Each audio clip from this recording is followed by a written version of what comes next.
کہ اللہ مسبب الاسباب ہے، وہ اسباب کا پابند نہیں ہے، وہ اسباب کا محتاج نہیں ہے، اسباب اس کے محتاج ہیں۔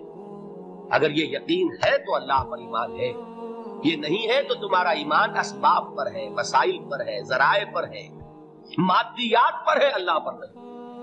اس وقت کہاں راستہ تھا؟ تو راستہ تھا سمندر ہے اور ادھر سے لشکر آ گیا ہے۔ کلا ان معی ربی سیہدین۔ اب دیکھیے ایمان کہہ دینا آسان ہے، ہوا معکم اینما کنتم، جہاں کہیں بھی تم ہوتے ہو اللہ تمہارے ساتھ ہوتا ہے، لیکن اس کا یقین قائم ہو جائے تو زمین و آسمان کا فرق آتا ہے۔ یہی بات ہوئی حضور کے ساتھ۔ غار ہے، چھپے ہوئے ہیں محمد رسول اللہ اور آپ کے وہ یار غار ابو بکر صدیق رضی اللہ تعالیٰ عنہ۔ اقبال نے حضرت ابو بکر کی شان میں چند اشعار کہیں صرف، لیکن واقعہ یہ ہے کہ بھاری بھاری نظموں پر اور قصیدوں پر بھاری ہے، طویل ترین نظمیں اور قصیدے ہوں ان پر بھاری ہے۔ ہمتیں ابو بکر کی ہمت جو ہے، کشت ملت را جو ابر، جیسے بارش سے کھیتی اپجتی ہے، ابو بکر کی ہمت اور عزیمت اس امت کو اسی طرح سینچنے والی ہے۔ ثانیے اسلام و غار و بدر و قبر، وہ دوسرے تھے اسلام میں، دوسرے پہلے کون تھے؟ انا اول المومنین، حضور کی بات ہے، سب سے پہلا ایمان لانے والا میں، دوسرے ابو بکر۔ ویسے ہمارے ہاں یہ چلتا ہے اختلاف، حضرت علی پہلے ہے کہ حضرت ابو بکر پہلے ہے، لیکن اس میں بڑی خوبصورت تطبیق قائم کی ہے علماء نے اور بہت صحیح ہے۔ چار کے بارے میں فیصلہ ہی مت کرو کہ کون پہلے ہے، ان کی ایک عجیب تقسیم کر دی ہے۔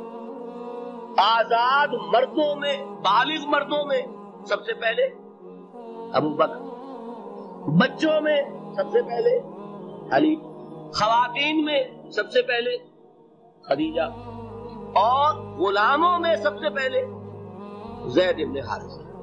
بڑی پیاری تقسیم ہے، یہ چاروں ہی پہلے ہیں، ہر ایک کے لیے اولیت ہے۔ اور واقعہ یہ ہے کہ اگر زمانی اعتبار سے تعین ہوگا تو پہلے خدیجہ الکبریٰ آئیں گی رضی اللہ تعالیٰ عنہ، کسی اور سے بات کرنے کی نوبت بعد میں آ سکتی ہے، پہلے تو اہلیہ محترمہ سے بات کی، آتے ہی پہلی وحی ہوئی ہے، ابھی تبلیغ کا حکم نہیں تھا، کس کو بتایا واقعہ؟ ابھی اپنی نبوت کی تبلیغ کا تو حکم ہی نہیں آیا، واقعہ کس کا ہے؟ وہ خدیجہ کا۔ جب کہا ہے کہ خشیت علی نفسی، مجھے اپنی جان کا اندیشہ ہے، تو کیا جواب دیا خدیجہ نے رضی اللہ تعالی عنہا؟ وہ صدیقۃ الکبریٰ، صدیقات جو ہے خواتین ان میں چوٹی پر خدیجہ الکبریٰ رضی اللہ تعالی عنہ، اور صدیق جو مرد ہیں ان میں صدیق اکبر ہے ابو بکر صدیق رضی اللہ تعالی عنہ، لیکن صدیقات میں چوٹی۔ جب حضور نے فرمایا خشیت علی نفسی، کیا فرمایا، کیا عرض کیا، کیسے تسلی دی؟ نہیں، اللہ آپ کو ضائع نہیں کرے گا، آپ غریبوں کے ہمدرد ہیں، آپ مساکین کے تکالیف رفع کرنے والے ہیں، آپ بیواؤں کی سرپرستی کرتے ہیں، آپ مسافروں کی خدمت کرتے ہیں، اللہ آپ کو ضائع نہیں کرے گا۔ یہ یقین ہے اس خاتون کے اندر۔ خیر وہ ایک علیحدہ بات ہو جائے گی۔ میرے دل پر حضرت خدیجہ رضی اللہ تعالیٰ عنہ کی شخصیت کا بڑا گہرا نقش ہے، جو وہ کوئی اور ہی وقت اور موقع ہوا تو بیان ہوگا۔ بہرحال اقبال نے ایک مصرے میں جو چار اولیتیں جمع کر دی ہیں، ہمتیں کشت امت را جو ابر، ثانی اسلام و غار و بدر و قبر۔ اسلام میں حضور کے بعد پہلے کون؟ ابو بکر۔ غار میں حضور کے ساتھ کون؟ بکر۔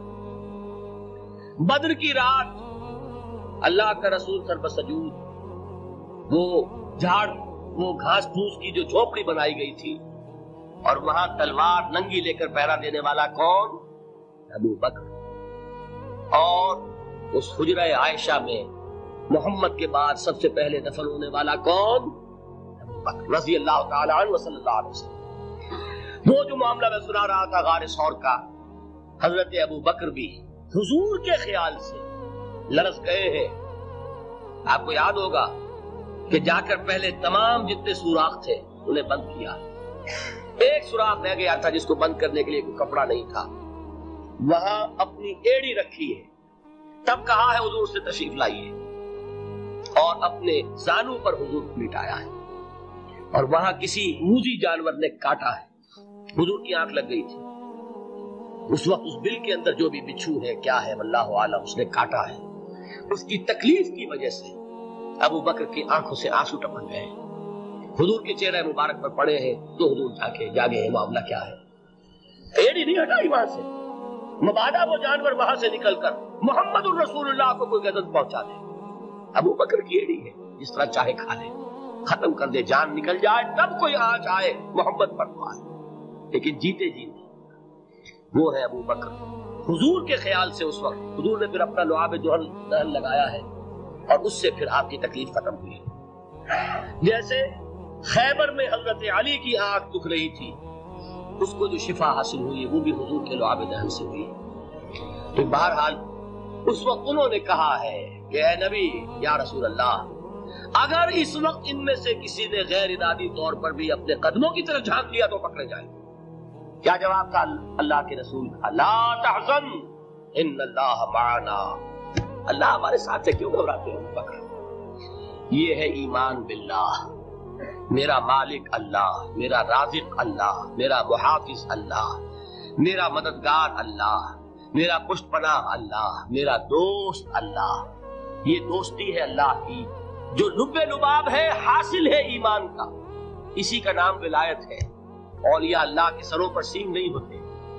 جس کے دل میں ایمان راسخ ہو چکا ہو وہی اللہ کا ولی ہے. جسے اللہ پر یقین ہو چکا ہے وہی اللہ کا ولی ہے. جسے یقین ہے اللہ میرے ساتھ ہے، میرا مددگار، میرا پشت پناہ، میرا ساتھی، میرا دوست، میرا محبوب، میرا محب. اللہ اہل ایمان سے محبت کرتا ہے. واللہ یحب الصادقین. ان اللہ یحب الذین یقاتلون فی سبیلہ صفا کانہم بنیان مرصوص. اللہ محبت کرنے والا، اہل ایمان محبوب، اور اہل ایمان محبت کرنے والے اللہ محبوب. والذین آمنوا اشد حبا للہ.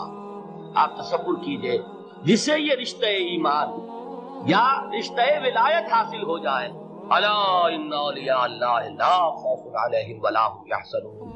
آگاہ ہو جاؤ، اللہ کے دوستوں کے لیے نہ کوئی خوف ہے نہ کوئی حزن ہے. اور میں بیان کر چکا تھا خوف اور حزن کے خاتمے ہی کا نام امن. زوال خوف، زوال حزن. یہ خوف اور حزن کیوں آتے ہیں بار بار؟ اللہ تخافوا ولا تحزنوا دونوں آ گئے. الا ان اولیاء اللہ لا خوف علیہم ولا هم یحزنون. پھر وہی تو وہ کیوں ہے؟ خوف ہوتا ہے کسی مستقبل کی بات کا، یہ نہ ہو جائے، وہ نہ ہو جائے، یہ نقصان نہ پہنچ جائے، یہ تکلیف نہ ہو، یہ غضب نہ آ جائے. خوف ہے مستقبل سے. حزن ہے یہ کیوں ہوا، یہ نہیں ہونا چاہیے تھا، یہ میرا فلاں چیز میرے ہاتھ سے جاتی رہی ہے، فلاں موقع نکل گیا، اب بیٹھے ہوئے ہیں اندر ہی اندر کوڑ رہے ہیں، صدمہ ہے اور رنج ہے. اور جو اللہ پر ایمان رکھتا ہے وہ جانتا ہے ما اصاب من مصیبت فی الارض ولا فی انفسکم الا فی کتاب من قبل ان نبرأها ان ذلک علی اللہ یسیر لکی لا تعصوا علی ما فاتکم ولا تفرحوا بما آتاکم واللہ لا یحب کل مختال فخور. اس زمین میں یا تمہاری جانوں میں کوئی تکلیف، کوئی مصیبت نہیں آ سکتی سوائے اس کے کہ جو اللہ نے لکھ دی ہو اس سے پہلے کہ وہ ظاہر ہو. جس کو یہ حقیقت معلوم ہو گئی اس کو یہ طرز عمل اختیار کرنا چاہیے. جو چیز چھن جائے، جاتی رہے، چھوٹ جائے اس پر افسوس نہ کرو. کس نے چھینی؟ دوست نے. دوست کے فیصلے پر شکایت. دوستی کو بٹا لگا رہے ہو. سرے تسلیم خم ہے جو مزاج یار میں آئے. اگر دوستی ہے تو پھر تو تمہیں گردن جھکانی چاہیے کہ ہر چے ساقی ماریخ عین الطاف، جو بھی میرا ساقی میرے پیالے میں ڈال دے اس کا کرم ہے. جو اس کی طرف سے آئے اس پر کوئی رنج نہیں، کوئی صدمہ نہیں، کوئی غم نہیں، کوئی شکایت نہیں، کوئی شکوہ نہیں.